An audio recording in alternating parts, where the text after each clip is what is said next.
I'm going to talk as loud as I can. Hopefully you'll be able to hear me.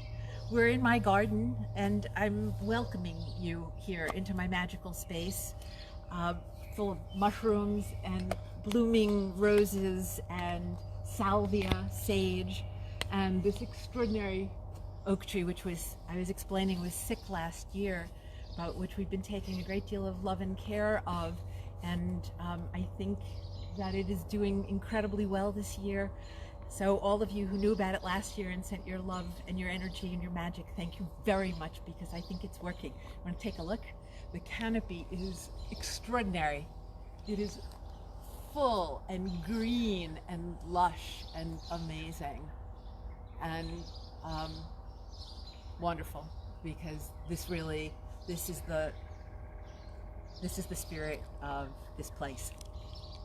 So, okay, here we go. So come on, and you can see this is where I cast my circle every morning and feed the birds, who were here a few minutes ago, but I think you all scared them off perhaps, but maybe they'll come back. And this is the altar that I created, very simple and to the point, for our summer solstice together. I know we're a couple of days early, but I really wanted to do this with you tonight. So I know we asked everybody to have a bowl, some water, and a candle, and a way of lighting the candle, of course. So when I do my little bit of action, you'll join me and do it at home, okay? Excellent. All right, good. I'm going to put the microphone away since it's not working anyhow. So I have some notes, because I had a test yesterday that required general anesthesia, and it left me a little woozy, and I figured I'd better write some notes so that I would make sure to cover everything. So I want to just start by thanking you all again for being with me. You see how shy I get. It's funny, because I used to do great public rituals all the time in front of hundreds of people, and it's been a long time since I've done it, and I'm not used to doing it online. I'm used to having people here with me. So I'm just going to take a moment and ground and listen. You can hear the birds. You might be able to hear the pump in the farm field in the distance. Hear my heart beating. And I can feel the spirits of this place and the spirits of my ancestors and the spirits of our ancestors, and I can feel you, and you're here with me, so I'm not shy anymore. Okay, so, but I still think I need my notes. So I'm going to start just by casting a quick circle with some bird seed, speaking of which. See?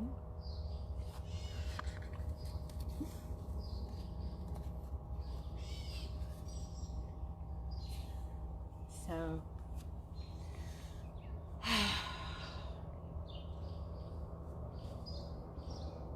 to the east, where the sun rises, where hope and inspiration and birds and music and wonder and poetry and words come from, welcome you.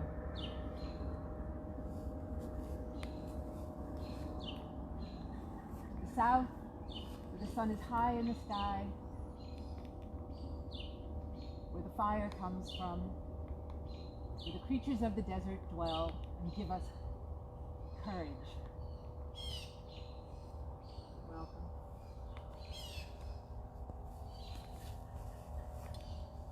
To the west, to the realm of the waters, the spirits of our ancestors, where we dream, where the creatures of the water play and know the wisdom of the heart. We send messages of love. This water is the message and the messenger that's filling us all with love. And to the north, the direction of Mother Earth, to the Great Bear, to all the creatures of hoof and horn, of fur and bone, to the trees and the plains that sustain us and love us and give us the breath of life, and the food of life, to Mother Earth, who teaches us the law of abundance, the way of healing, and the embodiment of spirit. Thank you.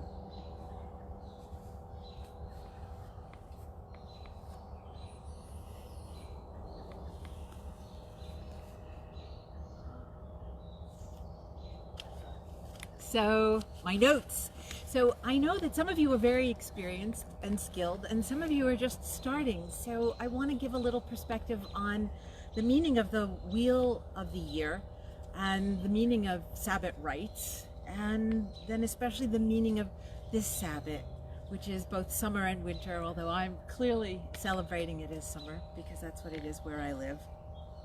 So from the beginning of time, human beings have recognized and they've celebrated the wisdom of nature and the changing of the seasons, the great cycles of nature. And they did it because they understood. They lived close to the earth and they experienced the earth as an embodiment of the divine. And so they recognized in the changing seasons a really profound spiritual wisdom. And rites that were created around the wheel of the year, around this extraordinary shifting of great energies, there was an opportunity to bring ourselves as individuals and to bring ourselves as a community, as a family of life, into harmony with nature and with its wisdom and with its blessings and with its divinity. We've said for many years that to live in harmony with nature is to live in harmony with the divine. And one of the wonderful things about contemporary Wicca, contemporary witchcraft, the other pagan traditions, is the rediscovery, the reinvention, the reclaiming of the ancient wisdom of our ancestors in celebrating these great cycles of energy and working with the magic of these shifting tides and bringing our lives into harmony, into resonance with them. Makes our lives richer. It makes them more peaceful. It makes them more productive. You learn both spiritually and literally not to plant the seeds in the winter, but rather to understand winter as a time of rest and summer as a time of fertility. And so too with our lives. We bring them into harmony, they become more productive, they become more peaceful, more serene, more embodied, most of all, more embodied, that the divine becomes embodied. And we start to discover that we're connected to each other, we're connected to the world in which we live, and that it's sacred, and that that divinity is inside of us, that we're participating in it. We're not separate from the world in which we live, especially the natural. We're part of it.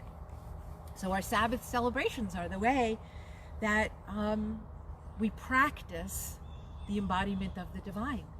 And while the way in which we practice is probably radically different from the way they did it 500 or 600 years ago before the witch craze, and 1,000 years before that, we still have the same spiritual teacher, which is Mother Earth and Father Sun. And the Sabbath rites are basically the myth-telling. They're our myth of creation, our myth of coming into being. And it's the story of, it's a love story. I've always said it's a love story. It's the story of the love between goddess and god, lover and beloved, between earth and sun, and creation that comes from their union.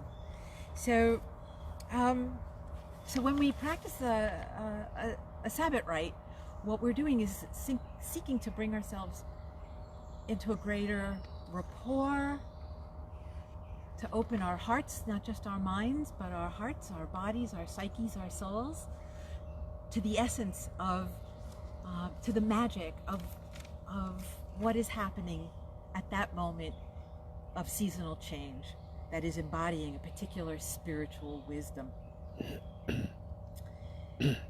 Whatever the dynamic at the particular moment that the wheel is turning, the thing that is at the center of the wheel as it turns is love. Love is the energy that binds the two poles, whether you call it goddess and god, or lover and beloved, or earth and sun. It's love that holds them together. That's the energy from which creation emerges. That's the divine energy that all magic comes from. That's the energy that connects us all. And when we're doing a Sabbath rite, above all, we are connecting. So this is a moment where we're living in the midst of two great pandemics. We talked about COVID-19, and I talked to you guys about the fact that I was ill. Better now, much, much better now. And the other, which is racism, which we're all afflicted with, although if you're black, it's a particularly deadly affliction. But this is also, it's a moment when we are being confronted with the devastating effects of our neglect and our disconnection from the earth, from one another, as a community, as a family, as children of Mother Earth and Father Sun, all connected by love. But it's also a transformational moment of tremendous hope and tremendous change, and that is because we are all in this together. We're recognizing that. And unlike 100 years ago, or 75 years ago, or 50 years ago, my mother gave up working on her master's to become a community organizer with the NAACP as the 1930s were coming to a close. And she was very isolated in that. As a white person, it was relatively very rare. And now, look, one of the reasons that that things are changing is because we're recognizing that we're all in this together. So in the midst of this great tectonic shift comes a Sabbath, comes the summer solstice and the winter solstice. So it's a moment, it's a terrific moment for us as a community, as a spiritual family, to recognize the spiritual wisdom that is revealed by this profound connection between the sun and the earth. And that's what we're going to honor, and that's what we're going to celebrate tonight. So this is a Sabbath celebration, a Sabbath rite for enlightenment, for awakening into the light, which brings difficulty and confrontation, but ultimately brings self-awareness and healing that brings us into embodiment as children of Mother Earth and Father Sun, all of us, as one family that truly is connected by love.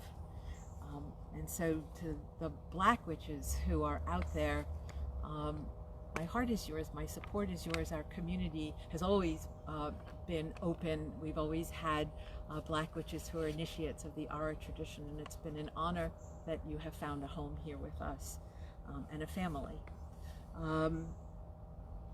for all the work that we all have yet to do.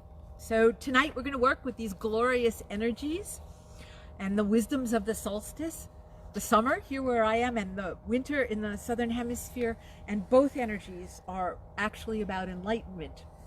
For winter, we celebrate the light's return, the tiny spark in the dark from which all life comes, the glimmer of divinity when none seems present, and the hope that we nurture on the longest and the darkest night. That's for all of you in the southern hemisphere. For the summer solstice, we're celebrating the climax and the fulfillment of light, the natural abundance of the longest day, the fertile bursting forth of life from the earth, of our hopes fulfilled. And we are in a moment now where both aspects of the cycle are true. And the issue of racism has been raised with Aboriginal communities throughout the world, not just here in the United States. So it is a time when the spark of enlightenment and change is truly transforming darkness with a new life, with a great upswelling of energy that is fulfilling the hopes of our Black sisters and brothers, and of all of those of us, of we who support them. And so may that magic manifest. So wherever you are tonight. Something happened. Something happened. What happened? I lost it. What are you seeing? A picture. Oh dear. Go back. Go back. Go back. Go back. There we go. Hi. Technical problems. Right after we say, may the magic manifest. Of course, right?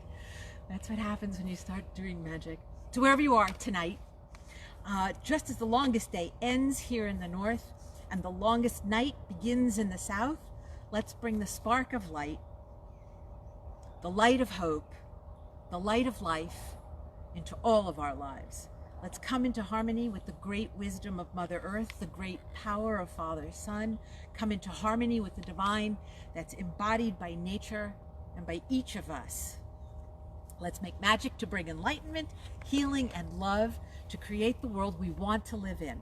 One filled with love, with harmony, with reverence and respect for one another, that honors our diversity and our unity, our connections and our interdependence, our love and our support for one another, for Mother Earth, and for all of her children. So, now, if you'll join me at home,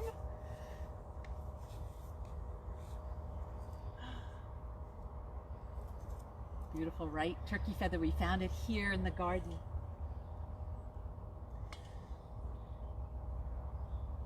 So take your bowl. This is the cauldron of community. It's the womb of the Great Mother. It's the symbol of Mother Earth in all of her abundance and generosity. This is the fire of enlightenment and transformation. It is the gift of Father Sun, and it is placed within the womb of the Mother.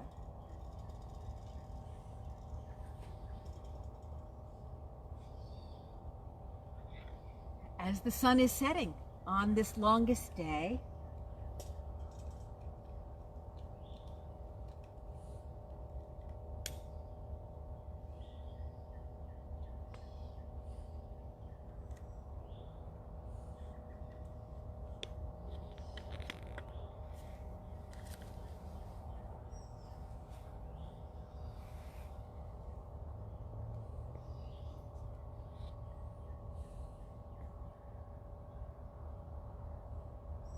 you'll join with me and light your candle.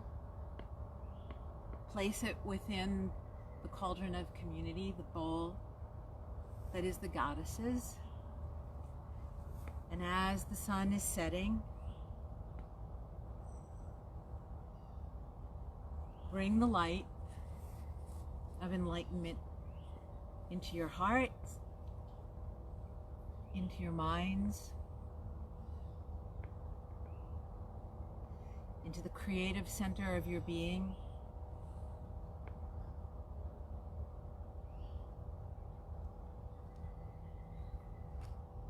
And together, let us bring the light of enlightenment, of change, and of abundance into the world. May we recognize and honor the divine light that shines from within everything in creation, everyone in creation, within each of us.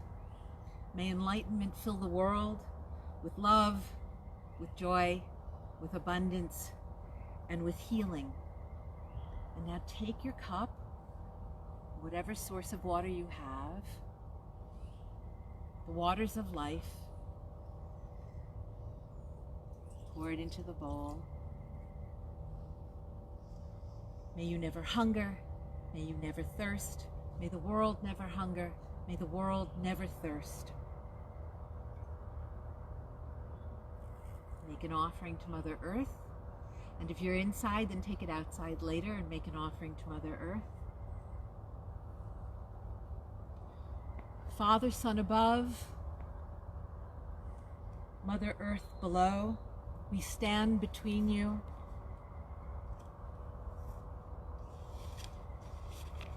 Help us to grow. Solstice blessings, everyone. May your hopes be fulfilled. May those who suffer find hope, and may their hopes be fulfilled. May our culture find its healing. May we come to recognize each other, no matter the color of our skin, our gender or sexuality, our class, culture, or country, may we recognize each other as what we are, as family, as children of Father, Son, and Mother Earth, who are always one in love, and it is from their love that we are created. May magic and love flow into you and through you into the world. So mote it be. I'm going to close the circle. I hate to. I always hate this part.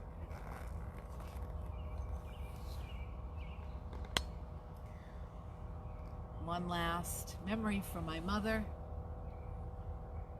whose life was devoted to love and to healing, to all of our ancestors, to all those who've come before, to all of you who are here now, and to all of those who will follow. I give thanks. I give thanks. I give thanks. I give thanks.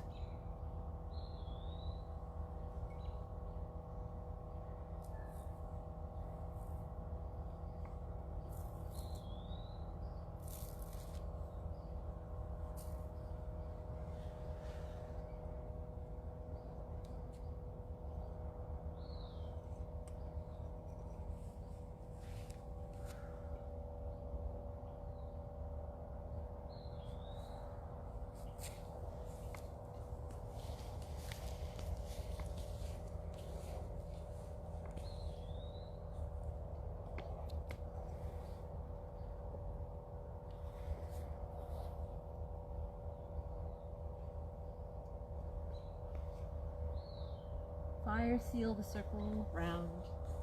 Let it fade beneath the ground.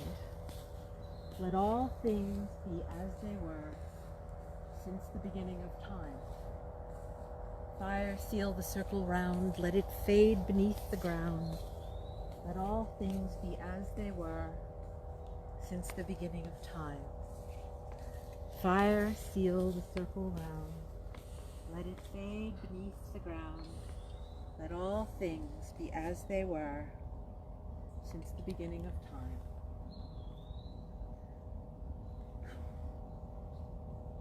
Solstice blessings, everyone. I hope you are all well, healthy, happy, remembering where you are and why you are here. And I'm looking forward to seeing you again in a month. Mwah! Bye, everyone.